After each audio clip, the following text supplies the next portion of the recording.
classroom, or in old language a couple thousand years ago, disciples. Those who are trying to prepare themselves for entry into the evolutionary level above human, synonymous with the kingdom of God, the kingdom of heaven.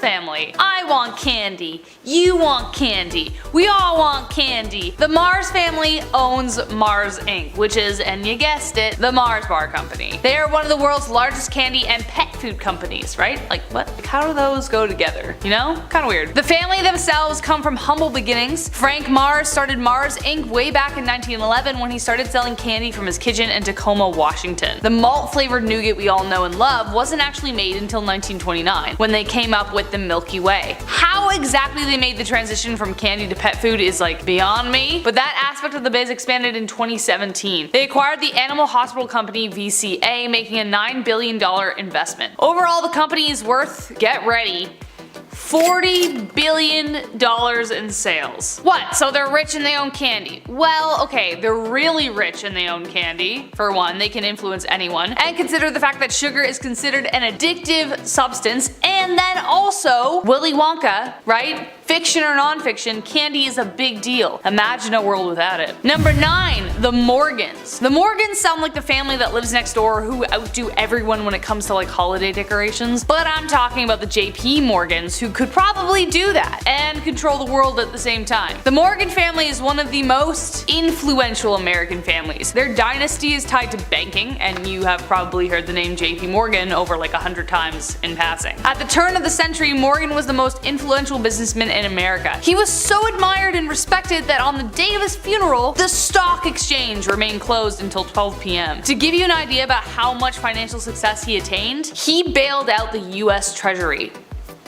twice. His ability to do this no doubt caused great uneasiness among other people and resulted in the development of the reserve system in late 1913. Today, the Morgans still maintain their political and financial influence not just in the US but also in Europe, as their company is there as well. So, world connections. Number 8. Pritzker. Arriving from Ukraine late in the 19th century, the Pritzker family made everyone believe that the American dream could be reality. 50 years into their journey as entrepreneurs, they finally started to invest in real estate. That one decision led to over 900 hotels the family owns today, plus an airline and a cruise line just for like extra pizzazz. Ever heard of the Hyatts? That's them. Like many on this list, they are not without shares in different financial institutions, amplifying their influence. After all, if you got your hands on someone else's money, well, you can pretty much do what you want. J.B. Pritzker was the governor of Illinois in 2019, so there's the political influence, and his sister Penny worked as the Secretary of Commerce in the Obama administration. So not only are they the 9th on the Forbes list of richest families, their political influence is even more obvious. Their net worth is over $32.5 billion,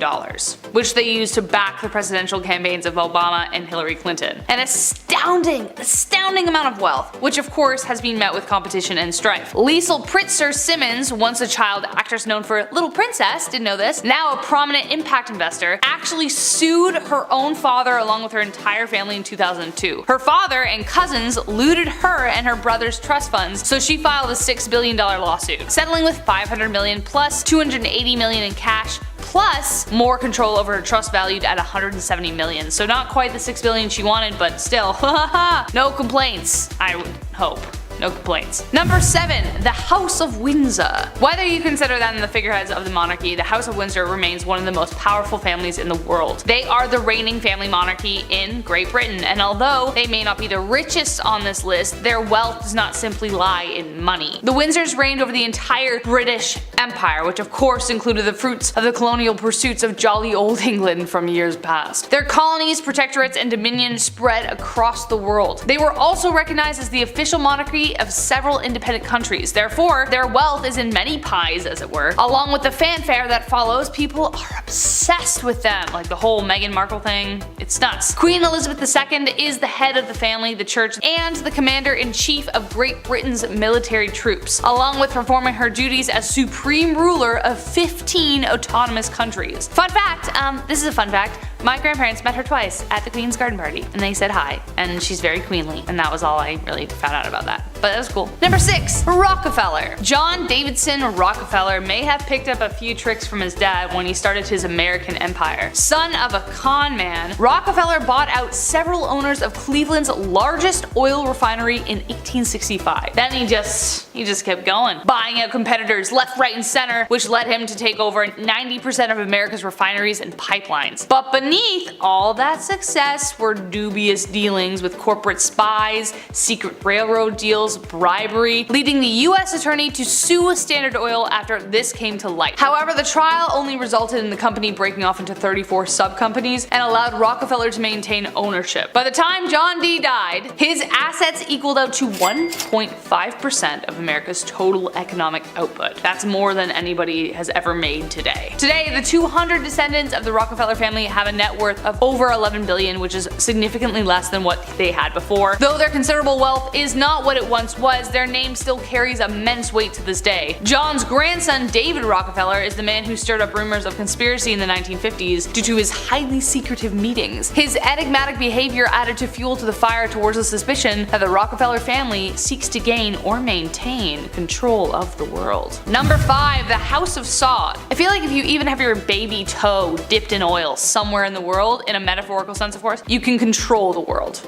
It's the most important thing, we use it all the time. The House of Saud is the royal family of Saudi Arabia. They, like many powerful families on this list, have old money, especially since they are descendants of the founder of the first Saudi state. The king of Saudi Arabia reigns with absolute power, meaning he could make anything he want happen at the snap of his fingers. They could start a war if they wanted to, and that they have. They consider the country to be an asset, especially since they reign on precious crude oil reserves, about 20% of the world's global resources. The entire House of Saud has 15,000 members, so to be clear, we are specifically talking about the 2,000 members of the inner circle. The actual family under the king of Saudi Arabia can get any job they want so long as it's in the country. Number 4. The Bush family. Yup, we mean that one. Of course, you would expect the families on this list to have political connections, otherwise how else would you rule the world? Their family has made it into the political offices for over 70 years, with good old G.W. Bush being the 43rd president. But of course, we must discuss a pretty seedy scandal. Documents finally declassified in 2003 revealed that Prescott Sheldon Bush had dealings with the German army during World War II. The Guardian reported in 2004 that Prescott worked for and profited from companies closely involved with the German businesses that financed the man who rhymes with Hitler's rise to power, meaning he could have been prosecuted for providing air and comfort to the enemy that killed millions of innocents. Additionally,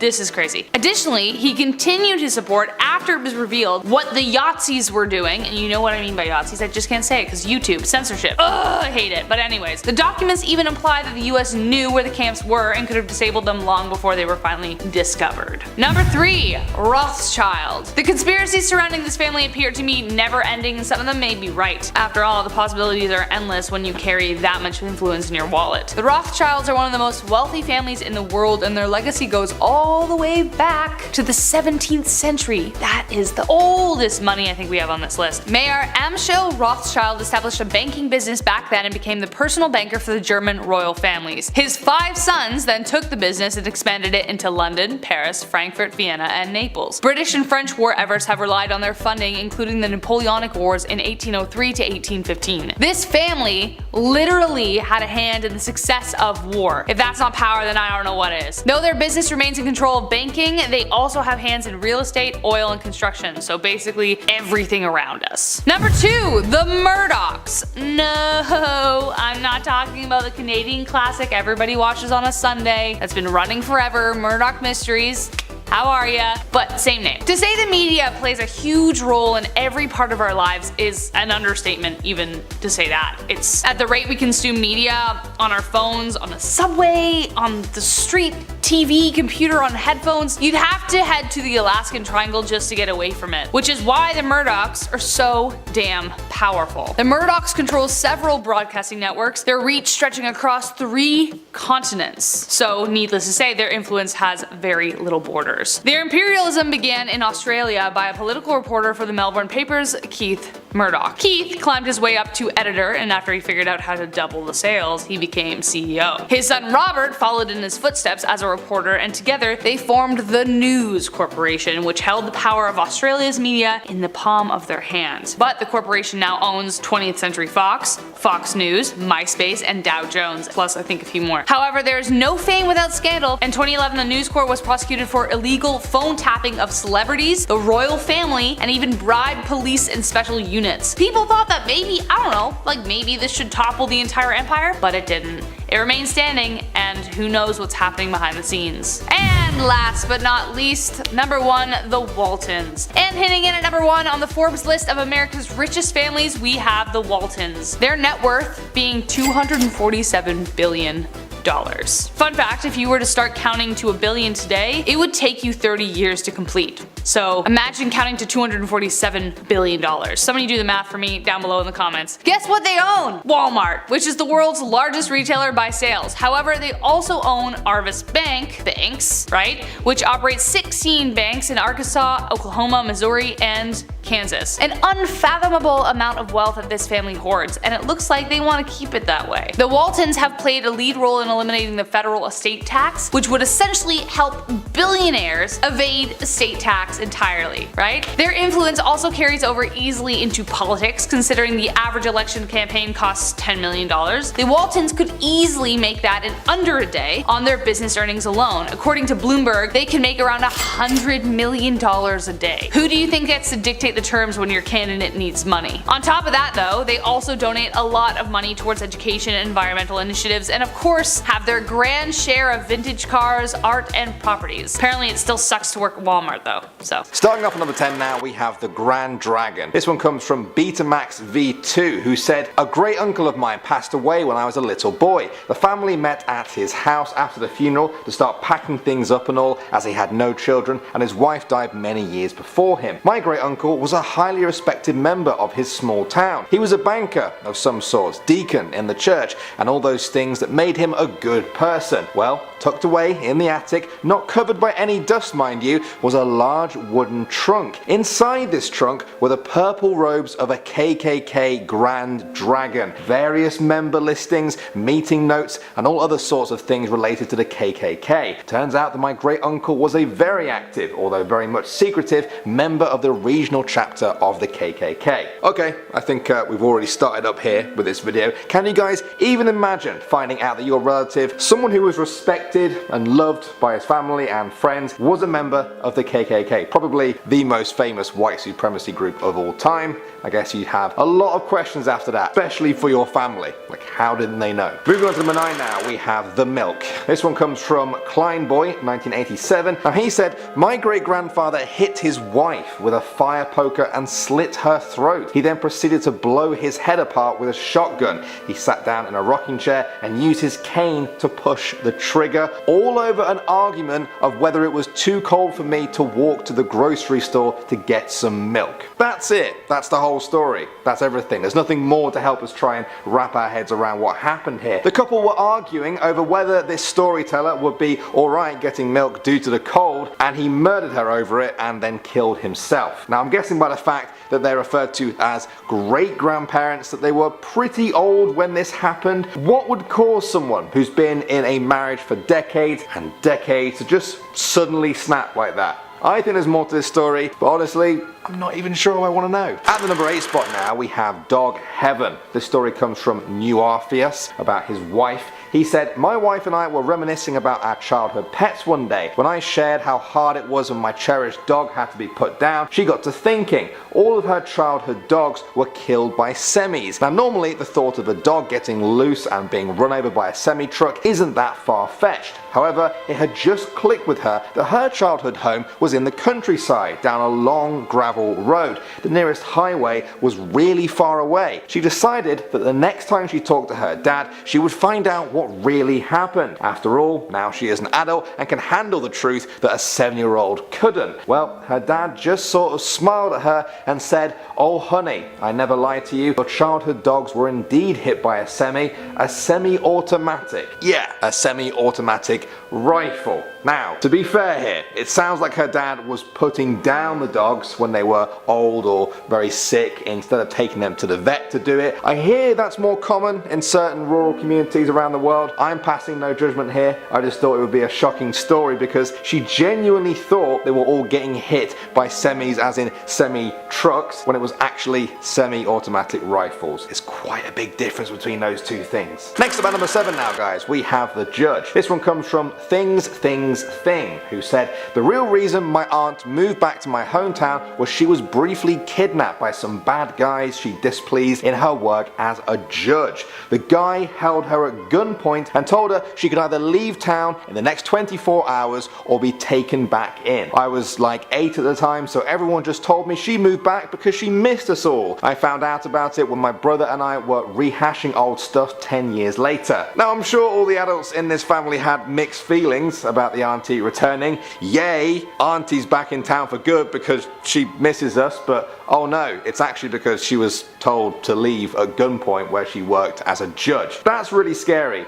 It's also kind of scary to think that some criminals can subvert justice like that. Maybe you guys think this is exceptionally rare though. I hope it is. Moving on to number 6 now, guys, we have The Other Child. This one comes from Egg Coroner, who said, "I just found out that my grandparents wanted more kids but were having trouble getting pregnant for a second time. They adopted a toddler-aged brother and sister when my mother was 7. Soon after, my grandmother got pregnant. The girl then died from a very mysterious fall down the stairs and the boy was quietly given to another family. They never ever spoke of either child from that day forward. I thought she was pulling my leg, but a quick search turned up the girl's death record. I was never close to that grandmother and can't help but think back to every weird aspect of that woman and all the strange relationships she had with her family." Wow. That one is really crazy. I think what the storyteller is trying to suggest is that when the couple finally did get pregnant, they then didn't want their adopted children anymore, and so they staged a fatal accident for the girl and just sent the boy away forever. That is really dark. I presume that it was their mother who told them this story and they thought, "There's no way that's true, you must be pulling my leg." But yeah, I don't know, man, I've never heard a good joke that sounds anything like this. Coming in number 5 now, we have the photos. Conte Vincero said, "We found a picture of 2 great aunts arm in arm with Hitler. We also found a signed photograph of Mussolini." Yeah, their great aunts were apparently best mates with Hitler. What an awful surprise to find out. I mean, the scary thing about this story is pretty clear. I guess the only positive to take away from it is that maybe their grandmother wasn't all chummy with Hitler. Maybe it was just 2 sisters. Clutching at straws here, I think. As for the signed picture of Mussolini, I think they should sell it and give the money to a nice charity. That's something that would have really annoyed him. At the number 4 spot now, we have life insurance. This one comes from Cotton Weasel, who said, "I have a second cousin that murdered his siblings and parents for insurance money. He didn't get away with it, but only spent around 20 years in prison. He's out now, but no one talks about him or will speak to him. The only reason I even know is my parents warn me if he ever reaches out to me that I shouldn't talk to him. I managed to find out about him and what happened by Googling him." Unreal. I mean, for me personally, unless something awful has happened, there should never be a good reason to kill your parents and siblings. I actually can't think of any reason off the top of my head. That's pretty obvious for normal people, but to do it because of life insurance money, that's insane. I'm glad to hear that he got locked up, but yeah, I do think 20 years might not be enough for slaughtering a whole family in cold blood. Someone in the comments section of this story replied by saying, "If he does contact you, the first thing you tell them is, 'I don't have any life insurance. That's some good but also quite dark, humorous advice there. Moving on to the number 3 spot now, guys, we have the uncle. This one comes from Dogma 3721, who said, an uncle I've never met, my mom's brother, killed my mom's parents when he was 16 in a fit of rage and burnt down their home in an attempt to cover it up. I've never met him, as he has been in jail on a life sentence since before I was born. I was only informed of his existence because my dad was blackmailing my mom with this. I mean, aside from it being scary, this story's just tragic. It's tragic enough to know that your grandparents were murdered and you never got to meet them, especially when you find out that it was your own uncle who did it. I bet it's even more horrifying for the storyteller's mum, especially now that the dad is apparently blackmailing her with this. I mean, that's a pretty scummy thing to do, as if she hasn't already been through enough in her life. Sorry, this is supposed to be a scary video, and now I'm just angrily ranting about things. At the number 2 spot now, we have the past life. This is just strange on every level. See if you can follow along with it. Someone on Reddit said, in 1976, my father was in the military and traveled to Guatemala after an earthquake. During the cleanup, he was at the mayhem site of Mixcoat Viejo. There were several burial sites overturned there. For some reason, unknown to me, he brought back the remains of a female Mayan Indian. He claimed to have loved her in a past life. These remains are still in the box in our attic. They are mostly dust now, with a part of the skull left. My father died in 1986, so I cannot ask him about it. My mother and sisters claimed her ghost followed them wherever they moved until my dad died. I am skeptical of that claim. I also have a half brother in Puerto Rico who is in his 30s that I will never meet. I only know his name is Ricky, and my dad had a fling with a Puerto Rican woman while stationed there in the army sometime in the 70s. Okay, breathe. There's a lot to break down there. I think taking the remains of a stranger from their homeland is very strange, as it is probably illegal too, but his family didn't even do anything when he came back with that. I know they said they didn't know, but now they do, and the remains are apparently still just sitting there in the attic. Weird. As for the last bit of the story, someone else pointed out that pop star Ricky Martin was born in Puerto Rico in the 1970s. Could it be him? And finally, number 1 now, we have Chucky. Disclaimer for this one, guys, this is pretty disturbing. Beastie J said, my mother told me a story about being at a small funeral in the late 1950s in East Texas. The deceased was mentally challenged and the family was relieved to have the child at peace. During the service, the coffin began to rock and crying was heard. Then she was taken outside and watched as the coffin was carried to the cemetery next to the church and hurriedly buried. I was telling my kids this story years later, and my mother walked into the room, listened for a moment, and asked, are you telling them about Uncle Chucky? Okay, I honestly didn't even know whether or not to include this. I was back and forth for about 10 minutes. It's horrifying. I'm really hoping this story isn't actually real. I'm hoping it's very exaggerated, or maybe their mother was just messing around with them. This is really shocking stuff. Did this family really bury their mentally challenged son alive? Personally, I don't think so. I think even with the different attitudes of the 1950s, this is still the stuff of horror and fiction rather than real life and fact. I mean, it's my job to just present people's stories as they are told, but yeah, I want to hear if you guys think this one is legit. Coming in at number 10 is the Jameson family. Bobby and Sherilyn and their daughter Madison lived in a small town with just over 500 people in Oklahoma. So when they went missing, over 100 people engaged in the search. Now the family's truck was found alongside the road, but there didn't appear to be signs of a struggle. Wallets and cell phones were found inside, as well as the family dog. Nothing was found until 4 years later, when human remains were discovered. It would take another year for those remains to be confirmed to be the Jamesons. Now numerous theories have come up over the years, although nothing has been substantiated. Some theories include that the Jamesons had recently had a run-in with a white supremacist they kicked out of their home. Bobby had an ongoing feud with his father, who had mafia ties, and had taken out a restraining order against him. And then the strangest theory came from the local pastor. Apparently the family had gone to him prior to the disappearance, concerned about spirits entering their home. Bobby even asked the pastor for bullets capable of shooting spirits. Although it was thought to be a joke at the time, many people in the town, including Sherilyn's mother, firmly believed the Jamesons had gotten caught up with some kind of religious cult. Number 9. the McStay family. The McStays lived in California, where Joseph and Summer McStay raised their 2 sons. In 2010 though, the family drove off and they were never heard from again. It was unclear where exactly the family was headed, but police found that what documents do children need for traveling to Mexico was the last searched terms in the family's online history. Surveillance footage also seemed to indicate the McStays had crossed the US-Mexico border, though it was too grainy to ever actually confirm. But in 2013, it would be confirmed that they never made it to Mexico. The remains of the McStay family were found buried in a shallow grave near Victorville, California, with evidence of blunt trauma thought to be from a sledgehammer also buried with the family. Attention soon turned towards Joseph's former business partner, Chase Merritt. Cell phone records indicate that Joseph had tried to call Chase the day of the disappearance, but he didn't answer. Chase had also written checks under Joseph's name in the days following the vanishing.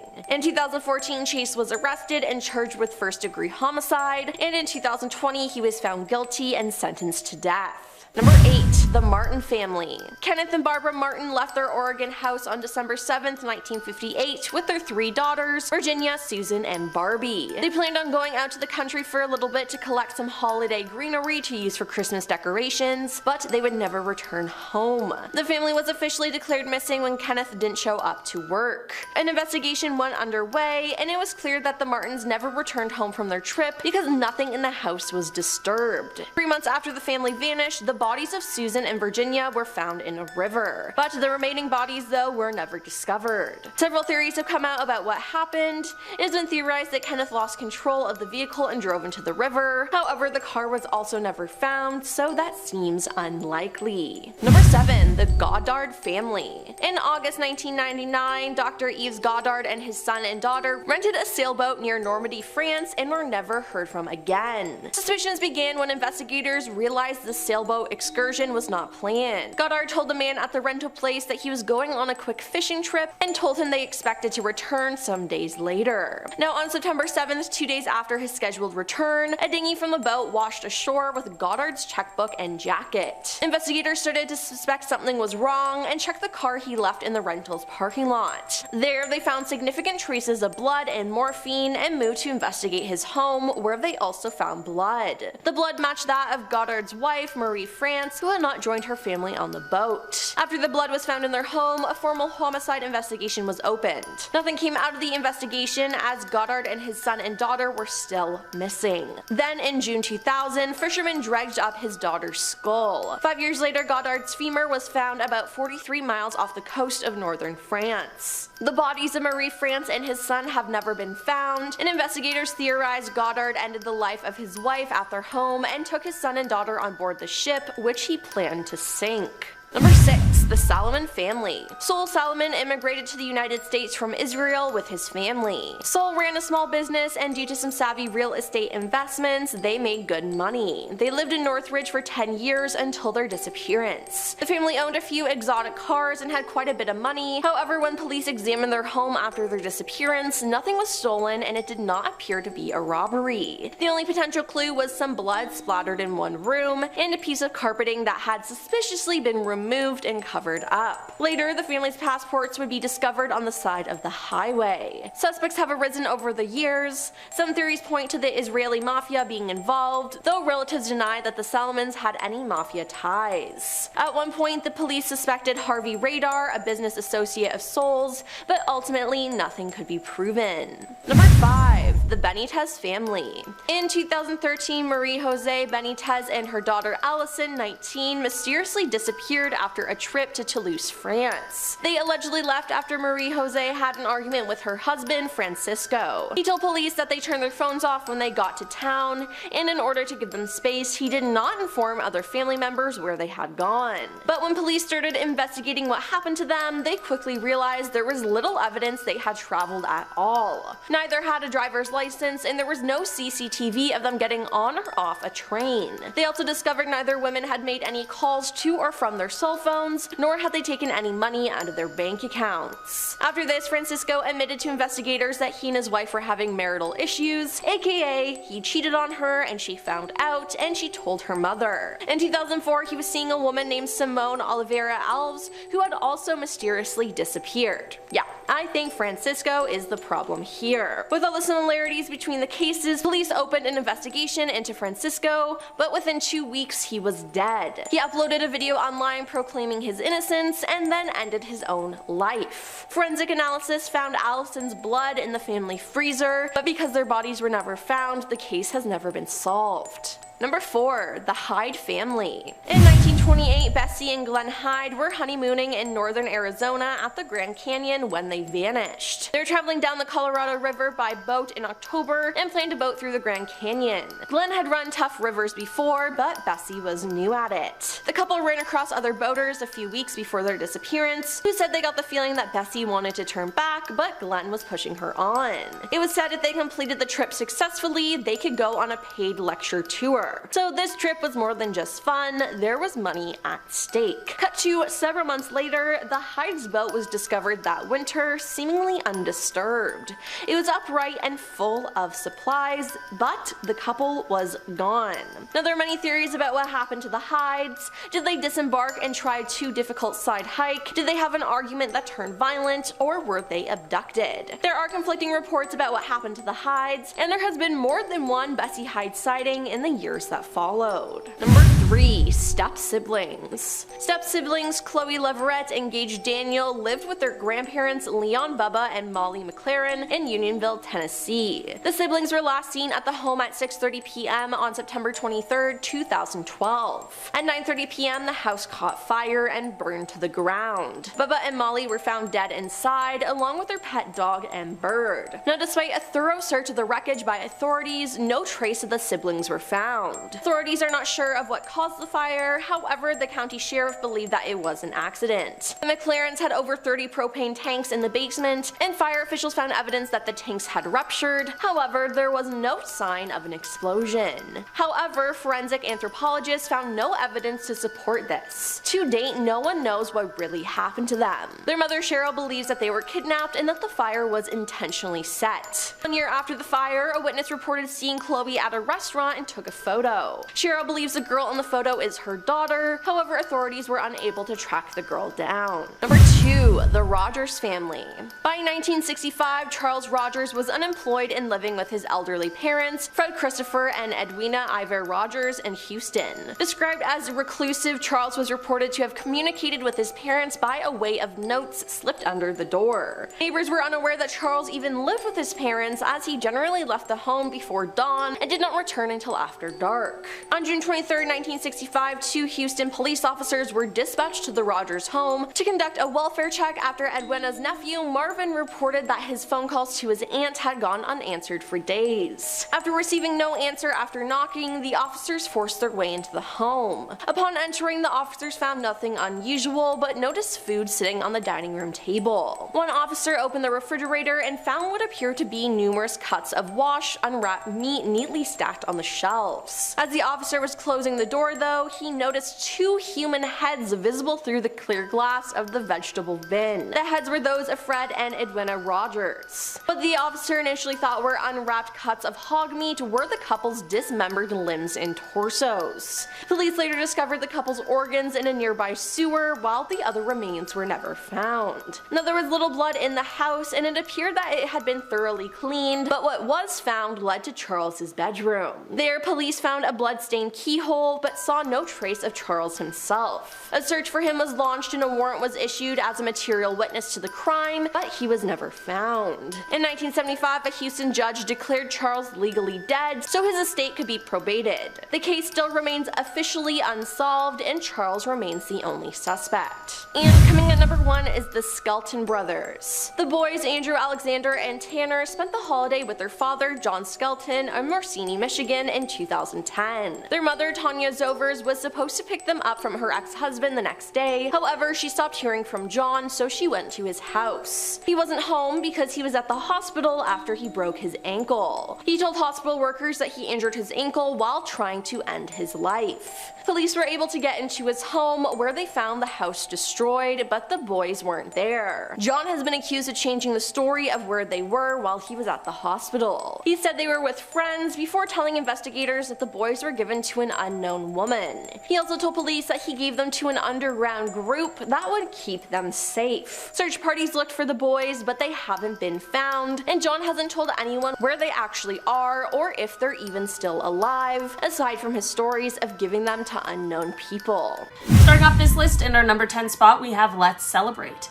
Okay, so this story is one wild ride, and it is honestly actually pretty terrifying. One night, a young woman was coming home late after she had been out having a few alcoholic beverages. Her creepy neighbor unfortunately witnessed this and for some reason decided to head to her front door with her. Her birthday had recently passed, and so when her weird neighbor tried to give her a hug, she just assumed it was him trying to be nice, but things quickly got even more strange. As she was trying to get into her own home, he kept insisting he should come in and have a drink with her so that they could celebrate more appropriately. Absolutely not. This woman was thinking quick because she decided to tell him that she couldn't find her keys, and then she quickly pulled out her phone and she said she was calling someone who might have them. She was actually calling her cousin though, and she told him how scared she was. He lived close by, so he jumped out of bed and drove really quickly to come and pick her up. I wish this was the end of the story, but she explains that shortly after this creepy night, her neighbor actually ended up poisoning one of her dogs just out of pure pettiness. That is so insane. In our number 9 spot today, we have the upstairs neighbor. Before I dive into this one, guys, please don't forget to hit the thumbs up button if you're enjoying the video so far, because it really helps us out. This story comes from someone who explains that they live in an apartment building. Their neighbors directly above them are the ones having some extremely fishy behavior. Apparently, it is not abnormal to hear this couple screaming and arguing with each other, which is quite a thing to have to get used to. But here's where things turn sinister. Our storyteller explains that she hasn't seen the wife for at least 3 months now, which obviously isn't normal. And now, suddenly, the husband says that he's going to Malaysia for a while, but our storyteller feels like he's going forever considering he is also selling his apartment. And we still don't know where the wife is. I'm hoping that maybe they just decided to separate since they were obviously arguing all the time and that nothing more sinister is going on here. If I was their neighbor, I'm sure my mind would definitely be racing as well though. In our number 8 spot today, we have this suspicious behavior. This story starts off with a description of the family next door.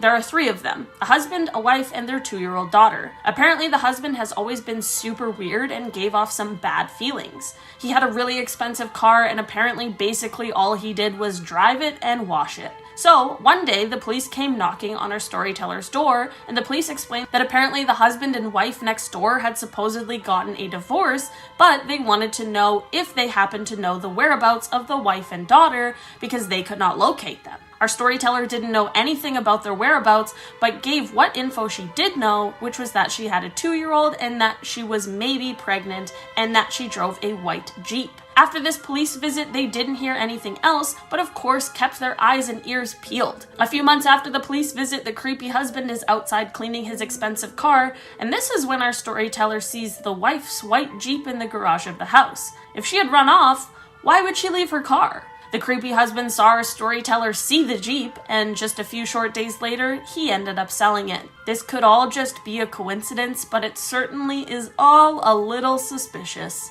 In our number 7 spot today, we have the Skull Stealer. This next story is one that our storyteller luckily didn't have to witness, but it definitely is still quite strange. Apparently this neighbor man was out and about searching for gold one day, and on his way back he ended up being pulled over for some reason.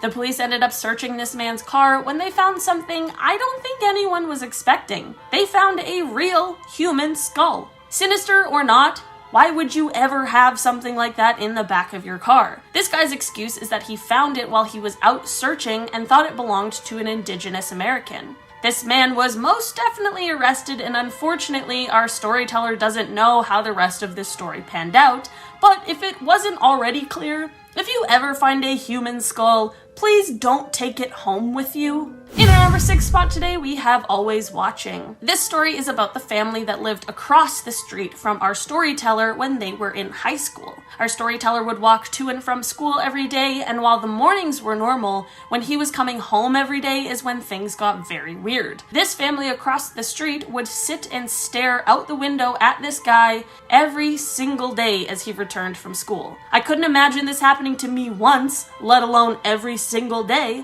but that truly sounds like an absolute nightmare. To make things just a little more strange, it apparently wasn't uncommon for them to get phone calls from their scary neighbors' phone numbers, but when they answered, there just wasn't anyone on the other end. I feel like I would have immediately put my house up for sale or something, because every night I would feel like I would need to sleep with one eye open. In our number 5 spot today, we have Stay Away. This story comes from someone who had some weird neighbors when they were around 9 or 10 years old. The people who actually lived next door were a middle-aged couple, and while they didn't have any kids of their own, they had 3 nieces who were around the same age as him, so they would play together often. One day the couple invited our storyteller to church with them. There isn't necessarily anything inherently wrong with that, but what happens next is where things turned a little strange. This couple then proceeded to explain why this child should come to church with them, which already sounds creepy.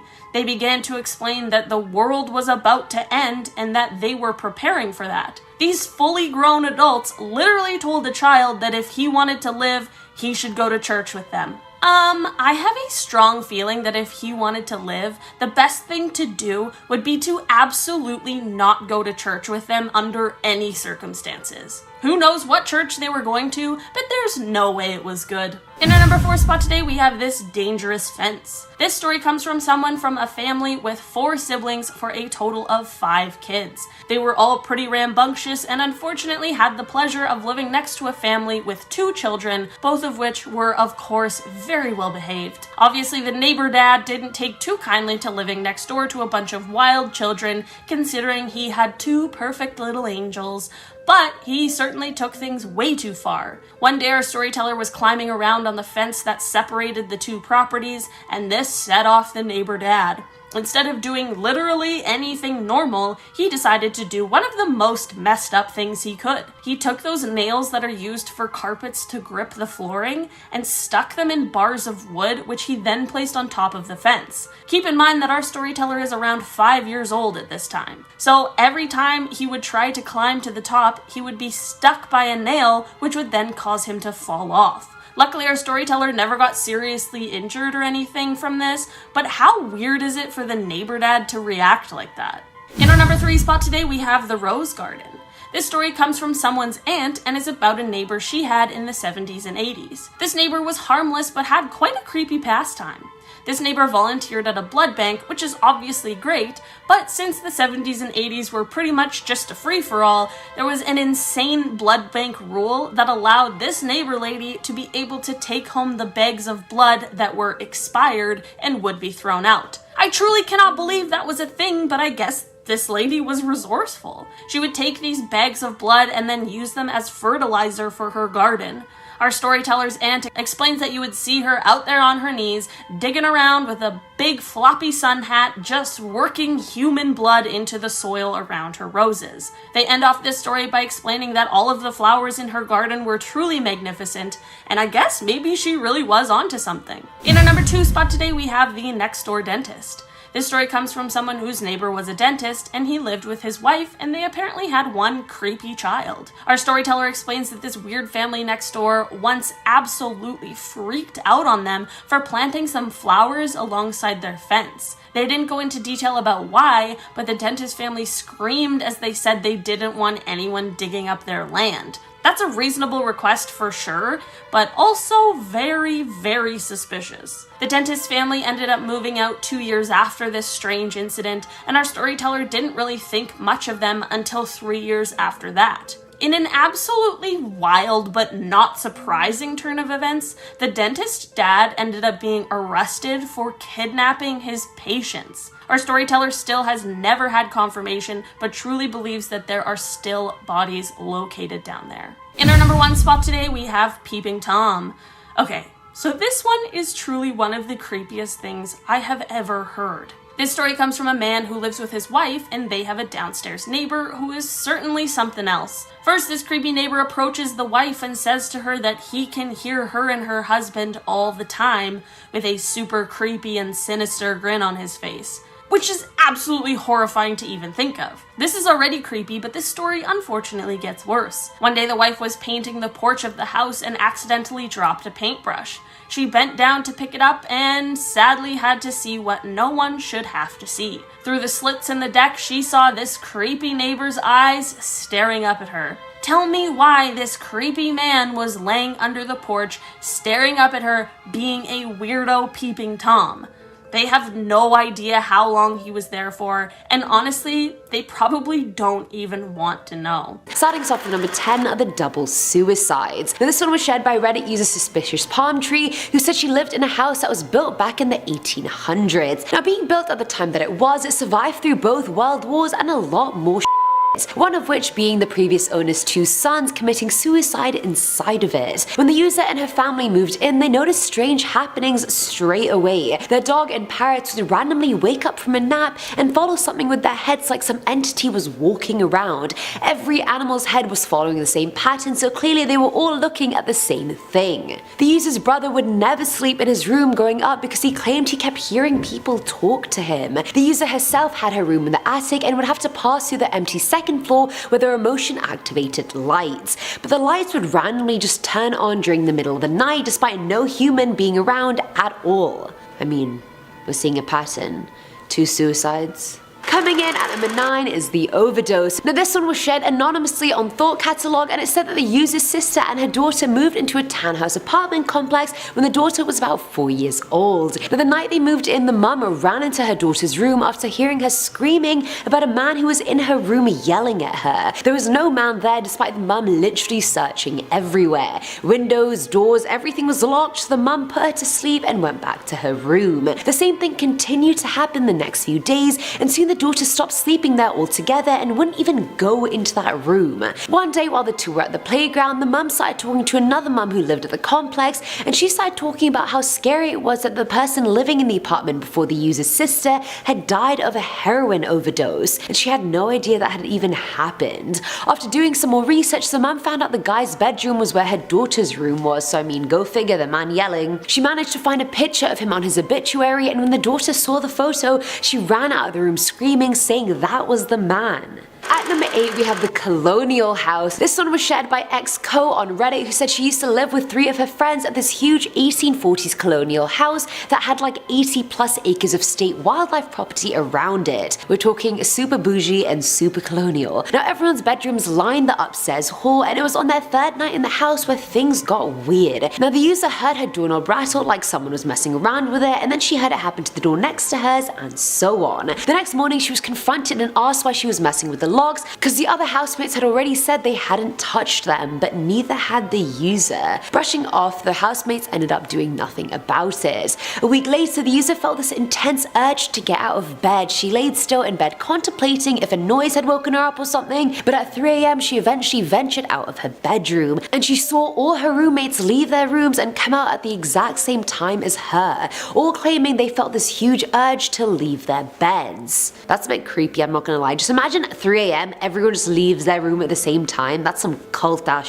right there. Filling at number 7 slot is The Figure. This one's from Redditor Den Home 2, who said when he was around 9 or 10, he was living with his dad. The place they had was this terrace house built sometime in the 1800s, and he noticed weird things happening when no one else was in the house. Why all these haunted houses made in the 1800s? I feel like that wasn't a good time for anyone. Now in terms of strange happenings, I'm talking footsteps above them when both were in the same room downstairs. One night the user was in bed and woke up realizing their bedroom door was open despite always closing it before they slept. When his eyes focused, he suddenly saw this 7-foot tall shadow figure standing at the end of his bed just watching him. When the figure realized the user was looking back at him, it seemed to literally disintegrate into the floor and the door just closed by itself. Who dat know? Now at number 6 is The Skeptic. This one was shared by Reddit user Tickleon, who said he lived in a house that was haunted for about 5 years. Before moving in, he was told about the paranormal activity that occurred in the house, but he sort of just brushed it off. Now the user never saw a full apparition of a ghost right in front of him, but so many things happened that he found very hard to rationalize to himself, like hearing the sound of children laughing or knocking on the doors despite him having no kids, light bulbs smashing onto the ground because they had somehow removed themselves from their metal bases. pieces, furniture moving from one side to the room to the literal middle, and so forth. But that's all cliche ghost stuff that we've heard before. He said what bothered him was that on the same day every year, 2 parts of the house would stink of the smell of something burning. You could just tell, you know, when you step into an area that smells horrible and then you step out and you're like, oh, doesn't smell so bad over here. He finished his Reddit post by saying, hey, at least no dead girls coming out of TVs. Lol, I mean, yes, it could be worse. You are right there. You're not wrong. You're speaking facts. Coming in at number 5 are the Lynches. Now the time was around the mid-1800s and the wealthy Luce Chase Sprague had lost her fortune and died penniless at the Sprague mansion located on Cranston Street, Rhode Island. Fast forward to 1967, Robert and Viola Lynch decided to move into the 28-bedroom house that came with its own doll room, which I don't know why they didn't get rid of, but anyway. Like, that's very creepy. Ghostly things would happen to the couple. Their blankets would be pulled and thrown off them in the middle of the night. They'd wake up with furniture knocked over to the side and rooms with their lights on that hadn't been used in a while. Because let's face it, they do have 28 rooms. Like, let's be real, not all of them are in use. The couple decided to use a Ouija board to try and calm whatever was in the house, and they contacted an entity that spelled out "Tell my story." Now, in a plot twist turn of events, the entity was the ghost of Amasa Sprague, whose murdered, bludgeoned body was found near the house back in 1843. The family ended up moving away because they were like, screw that, but paranormal experts who have investigated their house since have physically seen the doll's eyes in that room moving. Unexplained lights have also been found, so I mean, let's just not move into the Sprague mansion, shall we? At number 4 is the McPike Mansion. Alton, Illinois has been dubbed one of the most haunted places in the whole of America. In it we find the 16-bedroom McPike Mansion built by Henry McPike for his family back in 1869. Come the 1900s, the house was sold to Paul Lechinger, who used to rent the room out to different boarders, the Airbnbs of yore. Now either way, he was not given a 5-star rating because multiple boarders complained about hearing the sounds of children talking and laughing together despite children not even being in the vicinity. When Paul finally died, the mansion sat empty for 50 years before Sharon and George Ludke bought it as a passion project. But within days of moving in, Sharon noticed this ghost man that would stare at her through the window while she was out gardening. The couple also caught floating orbs on camera and doors opening on their own. Paranormal investigators claim the most active room in the house is the wine cellar. I mean, at least the afterlife know how to have a good time. I'll give them that. Filling at number 3 slot is The Man. This one comes from RagXDoll on Reddit, who said her father-in-law died in her house long before her son was born, so sadly they never had a chance to meet. After he was born though, there'd be many nights where she'd hear him laughing to himself, which didn't really strike her as odd since kids literally get amused by anything. One day though, she was just hanging up family pictures around the house, and of course the father-in-law was in quite a few of them. When her son finally saw them, he asked, "Oh mommy, why do you have a picture of the man that comes and plays with me at night?" Mind you, they'd never met and he'd never seen a picture of him before. That's kind of cute though, that like the father-in-law is just like the ghost of him is just playing with his like grandson. That's cute. Now at number 2 are The Husbands. This one was shared by Reddit user I Most Likely Need Help, and I mean, don't we all, my friend, don't we all? Either way, they shared that their dad decided to buy a house that came with its fair share of baggage, let's just say. The woman who lived there before them had 2 husbands die on her in the house. The first hung himself in the garage, whilst the second died in bed in the basement. Now unfortunately, the user's bedroom was also in the basement, and she claimed that she felt like she was being watched 24/7. The basement also had a secret storage room behind a bookshelf that had a locking latch on it, yet every morning she'd find it open. It happened so frequently that the user would wake up in the middle of the night to lock it and still find it open the next morning. The garage was no different. The user would see light coming from under the door, but when she opened it, it would be pitch black. So where's this light coming from? The place was airtight, yet she'd still see the blades that were hanging from the roof just clangled together. Clangled? Did I just make a word up? They were clangling together, despite no draft coming in. And finally, at number 1 is The Little Girl. Now this one's from Naya, who said her and her family moved from the UK to an old beat-up house in the US. And of course, all the regular things happen, like seeing bright lights in random places around the house, hearing footsteps, etc. When Naya was 6 years old, this little girl started waking her up every night, and she would do it by dancing on her chest of drawers. Now Naya was terrified. Her mum thought she was dreaming or joking, like it was going up at this point. People working on the house even complained about their tools being moved around and the feeling of being watched. One night, a year after they moved in, one of Naya's sister's friends came over for a sleepover and she woke up screaming, claiming a little girl had pulled her off the bed, and she literally left the house at 4 AM and refused to ever come back. After doing some digging, her mum found out that a little girl had died of asthma in the house. Charles Scott Manson, B33 920, and all the rest of them. Can we just spell your last name, Mr. Manson? Manson. Thank you. When I stand on the mountain and I say, do it, it gets done. If it don't get done, then I'll move on it. And that's the last thing in the world you want me to do. Stole some guns, went to Georgia, burglarized a store, got a straw hat full of dimes, and came to L.A. I turned 21 years old in the L.A. County Jail. I wasn't out but a hot second. I've been in jail all my life. Charles Miles Manson, often referred to as Helter Skelter. We know him as the man who was the leader of the American cult. This cult has approximately 100 followers, and it was famously known as the Manson Family. Charles Manson has been in prison for 46 years, and he was even given the death penalty. Once, when Charles Manson was just 9 years old, he decided to light his school on fire. He was troubled. Things are about to get really crazy, so you know what, sit back, relax, and let's get ready for this one. This is the prison life of Charles Manson.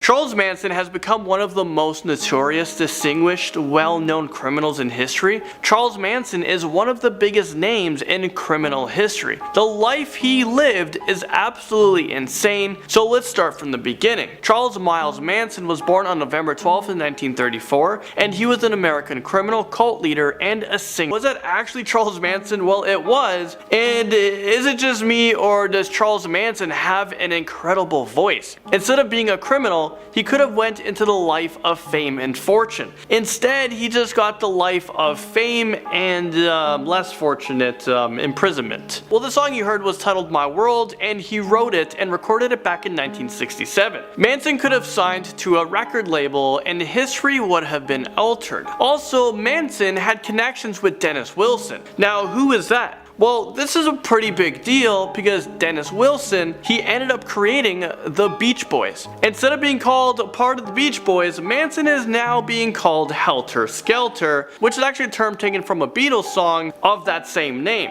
Manson thought the Beatles made the song about him. Also, the Beach Boys did record one of his songs. It was titled Cease to Exist. They changed the name. The name is Never Learn Not to Love, and it was released as a single back in 1968. It was a hit, and there was no credit to Manson. Here's a small sample of the song Cease to Exist by Charles Manson. Never had a lesson I ever learned, but I know we all get our turn. I love you. In 1974, Charles Manson stated his religion was Scientology. He often studied this while incarcerated. Charles Manson lived in California, and his cult was responsible for killing 9 people in 4 different locations. This took place between 1969, just 2 years after he sang My World. In 1971, Manson was convicted of first-degree murder and conspiracy to commit murder for the deaths of 7 people. All of the members of the cult was apparently ordered by Manson himself to commit these crimes. He was also convicted of first-degree murder for 2 other deaths. No. I have a question. Are you guilty of any murders? Are you guilty of plotting any murders? I killed a chicken once.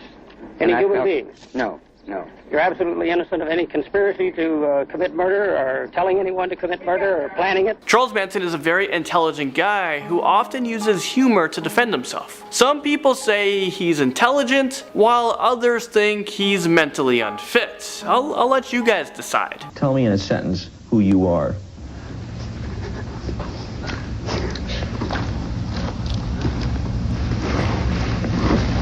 Nobody. Charles Charles Manson has also maintained his innocence. He always pleaded not guilty, and that's really what kept him in prison for a very long time. If he took some sort of plea deal, there might have been a point in his life, or in our lives, where we witnessed Charles Manson as a free person. But instead, he spent 46 years behind bars. I didn't tie anybody up. Okay. I was never on the scene where anyone was killed. I think the law says you can only keep me 17 years or 18 years if I was never on the scene when anyone was killed. I was never on the crime scene of anything. So as decades went on, he was always asked the same question. Did you do it? Have you never felt remorse for the crimes you committed? What crimes? I told you I haven't committed any crimes.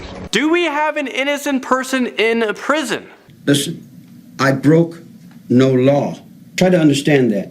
I broke no law. I didn't step out of line with God, and I didn't step out of line with the man. We know there are many people who are in prison for crimes that they have not committed. Is Charles Manson one of them? This is a hugely debated question. During Manson's conviction, he was originally sentenced to death, but his sentence was actually commuted to life in prison with the possibility of parole after California invalidated the state's death penalty statute in 1972. This actually came just 1 year after his conviction. Manson is very lucky that the death penalty takes a very long time to actually carry out.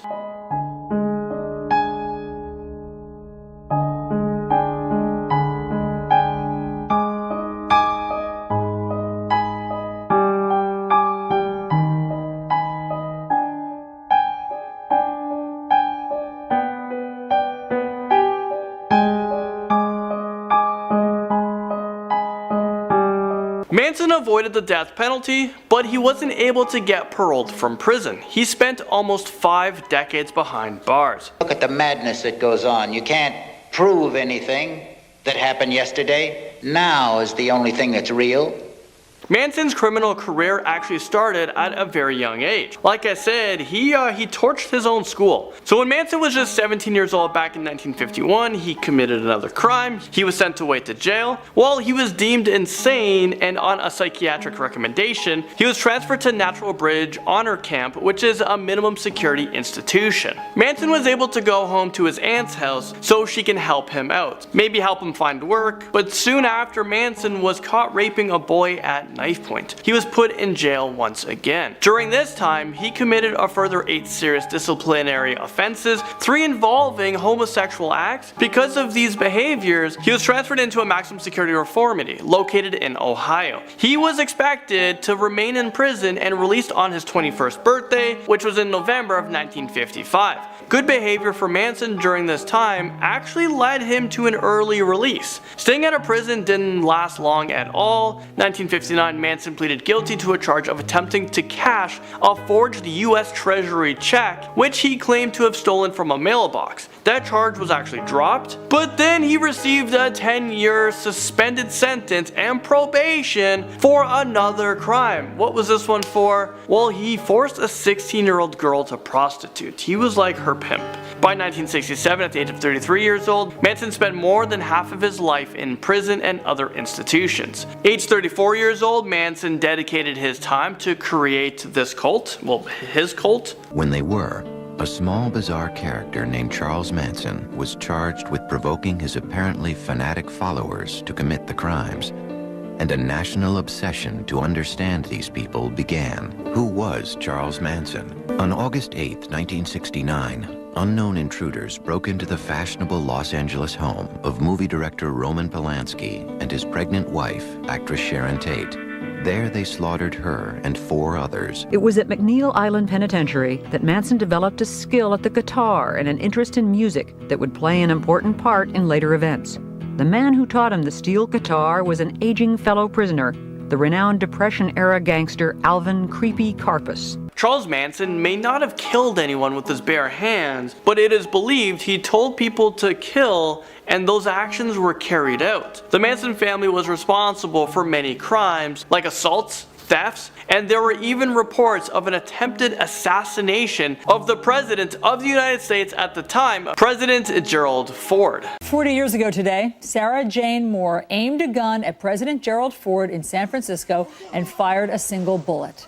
The bullet missed Ford by inches. That attempt came just 17 days after another woman, a Charles Manson follower, tried to assassinate Ford. So the first attempt on the president's life was a member of the Manson family, and the second attempt of the president's life was from another woman named Sarah Jane Moore, who was in prison for 32 years. Well, she's out now, and she's become famous. Like that, but you tried to kill the president of the United States back then. Yes, but it makes it sound like I was a totally different person, and I was pretty much the person I am now.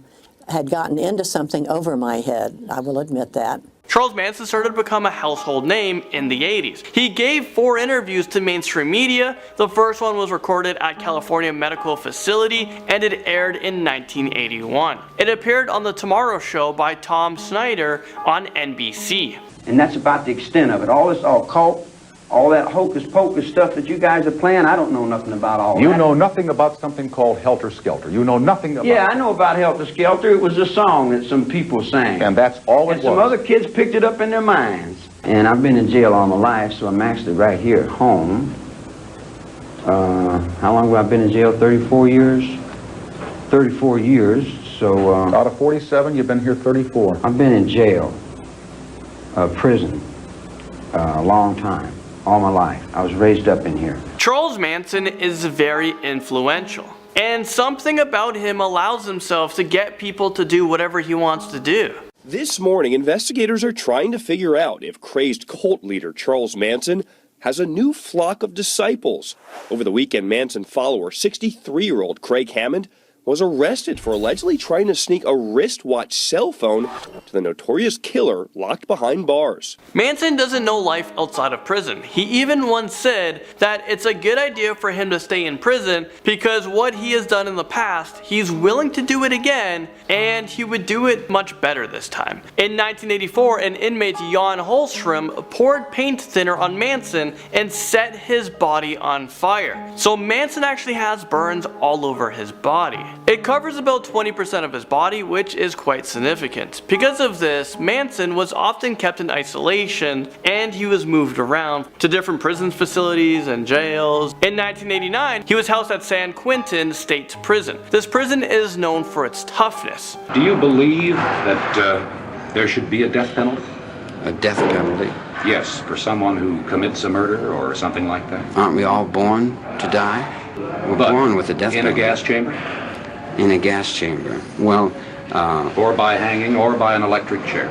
I see what you're searching for. Should there be a supreme penalty for committing a crime? What do you think? I'm the one who's asking you. Charles Manson was often clever with his responses. Oftentimes, he would just ask the question back. So that was an interview at San Quentin Prison.